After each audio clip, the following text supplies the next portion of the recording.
Wade Steinluggy here with head coach Willie McGowan of the women's soccer program. Coach, you guys had a light week last week, fairly light this week.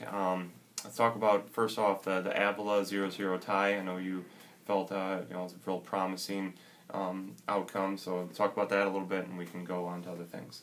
Yeah, I mean, Avila is a tough team. We knew that coming in. I mean, they did very well last year.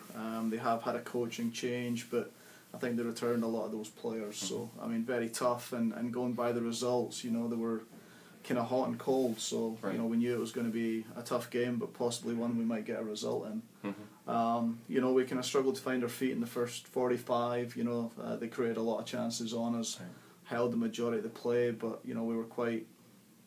I thought we were quite dangerous on the attack when we actually got out of our defensive third. But again, we're just missing that final ball. Right. And then the second half, we turned it on. I mean, by the end of the second half, in those 2 overtime periods, I really thought we were the aggressors and going at them. Yeah. We weren't looking to lose. We were definitely going out there to win that game. Sure. And, the girls... There wasn't any tactical change or anything. It was just an attitude change, and they started believing in themselves. And we came out with it was 0-0, but again a very enjoyable game to coach, and actually great to see our girls play that hard. Right. Another positive from that game, Kelly Button was named Conference Defensive Player of the Week for her 8 saves overall. A great defensive effort keeping Avila scoreless. So, real briefly, you can talk about Kelly and her transition from being a forward to be turned into a goalkeeper, and how she's taken that transition. Yeah, I mean, I give Kelly all the credit in the world. It's her senior year. Right. She's looking to be playing out on the field as a forward or an outside mid, and here we are, having to use her really as a goalkeeper.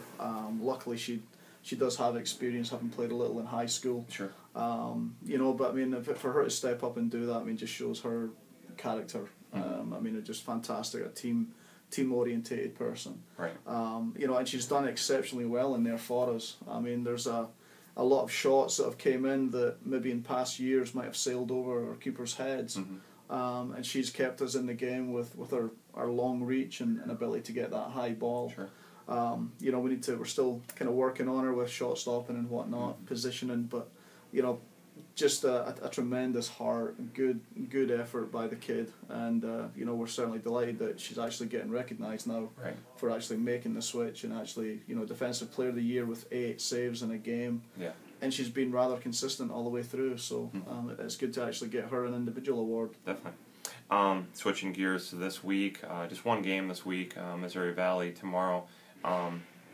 Probably, just looking on paper real quick, probably the toughest team that we might play all year. I mean, honestly, I think they came away with like a 3-1 win over St. Ambrose earlier. 4-1. Yeah, so St. Ambrose is one of the toughest teams in our conference. So if you've seen tape, what have you seen on them? What are you expecting from tomorrow's game down in Marshall? I haven't really seen much of them. Spoke to a couple of coaches about them. I think it's the same team that we played against last year. Right. That they're just a very good team. They've got a number of good technical players in there, especially through the midfield, that are very good at setting up scoring opportunities. They have, I think, 4 players that have scored more than 3 goals. They've got 1 kid that sits in the midfield and basically has 13 assists on the year already. So it's going to be a team that we're going to have to really defend well against. Sure. And we'll just, we'll do what we do. We match it up 1v1, and we'll see who wins those individual battles at the end of the day. Right. But it's definitely a game where if we do create chances, we certainly have to pay more attention to taking them. Sure. And we really have to kind of try and limit our defensive errors, because it is a team that will take advantage of it. Right, definitely. With regards to, like I said, you had a pretty light week last week, light this week. I assume that leads you to having a little bit healthier squad going into conference, starting, very soon. So, kind of the health position of the team right now. Yeah, I mean, it's the same. We picked up a few more injuries there against Avila. We're just trying to get them nursed back into shape. Sure. We just, like you said, have the one game this week as well. So, it's important that we use this time to actually get our players back in full fitness.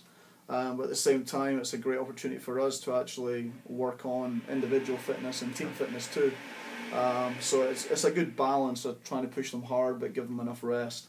And I think we're doing that. I mean, this next week I think we'll probably take a few more days off, work on some light stuff, and then forge ahead as we play Grandview next Wednesday. Sure. Obviously homecoming this week, so the girls are actually going to be in town, which will be nice for them. Hopefully there'll be some alum back that they can hang out with Saturday. So have a great week, I guess, Coach. Yeah, well, good luck tomorrow, and enjoy the little bit of a break. Yep, and I mean, I think it's the first time I've been here where we'll actually experience the homecoming at home. So, to actually get out there and meet the alum and meet the people that have made Willie & Penn what it is. I mean, that's something I think is very important to having that college experience. So, I appreciate the help. Great. All right. Thanks, Coach. Appreciate it. Thank you.